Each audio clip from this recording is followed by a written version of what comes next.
மித்தூஸ் ஆரோக்கிய சமையல் நம்ம இன்றைக்கி வீடியோவில் என்ன பார்க்க போகிறோன்னா ராகி மாவு தோசை வந்து எப்படி செய்கிறதுன்னு பார்க்க போகிறோங்க.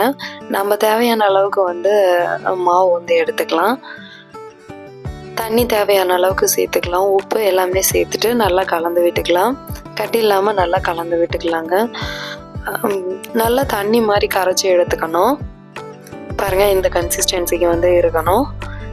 இப்போ வந்து தோசைக்கு மாவு வந்து ரெடி ஆகிடுச்சு. இந்த மாவுக்கு வந்து நம்ம இப்போ ஒரு தாளிப்பு வந்து கொடுக்கணுங்க. நம்ம ஒரு கடையில் வந்து தேவையான அளவுக்கு வந்து கடலெண்ணெய் சேர்த்துட்டு கடுகு, கடலைப்பருப்பு, உளுத்தம்பருப்பு எல்லாம் சேர்த்துட்டு ஒரு பெரிய வெங்காயத்தை வந்து எடுத்துருக்காங்க. நம்ம காரத்துக்கு ஏற்ற மாதிரி பச்சை மிளகாய், கருவேப்பிலை தழை சேர்த்துட்டு நல்லா வதங்கணும்.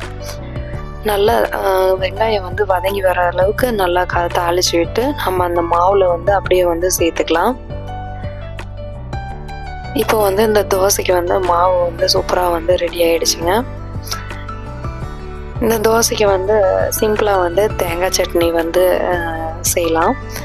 ஒரு மூடி தேங்காய் துருவல், கொஞ்சமாக வந்து கடலை வந்து சேர்த்துக்கலாம், கருவேப்பிலை தழை, பச்சை மிளகாய், 2 பல்லு பூண்டு, இஞ்சி, 2 சின்ன வெங்காயம், புளி வந்து கொஞ்சமாக வந்து சேர்த்துக்கலாங்க. தேவையான அளவுக்கு உப்பு சேர்த்துட்டு தண்ணி சேர்த்து நல்லா அரைச்சி எடுத்துக்கலாம்.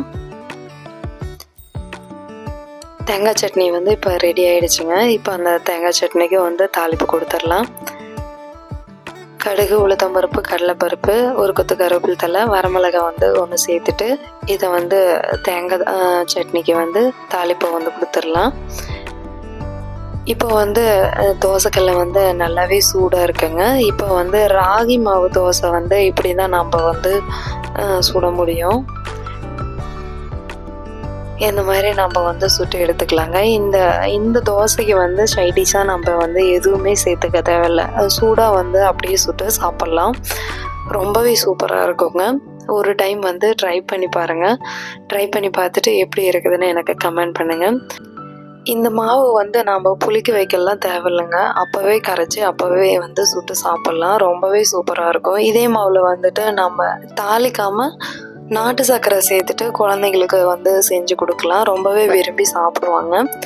ஒரு டைம் வந்து ட்ரை பண்ணி பாருங்கள். எப்படி இருக்குதுன்னு எனக்கு கமெண்ட் பண்ணுங்கள். இப்போ தான் நம்ம சேனலை வந்து ஃபஸ்ட் டைம் பார்க்குறீங்கன்னா மித்தூஸ் ஆரோக்கிய சமையலை வந்து லைக் பண்ணுங்கள், ஷேர் பண்ணுங்கள், சப்ஸ்கிரைப் பண்ணுங்கள். கூடவே பெல் ஐக்கானை வந்து ஆல்னு கொடுத்துட்டு கிளிக் பண்ணுங்கள். அப்போ தான் நான் போடுற எல்லா வீடியோஸும் உடனே உங்களுக்கு வந்து அப்டேட் ஆகும். ஹெல்த்தியாக சாப்பிடுங்க, ஹாப்பியாக இருங்க. தேங்க்ஸ் ஃபார் வாட்சிங்.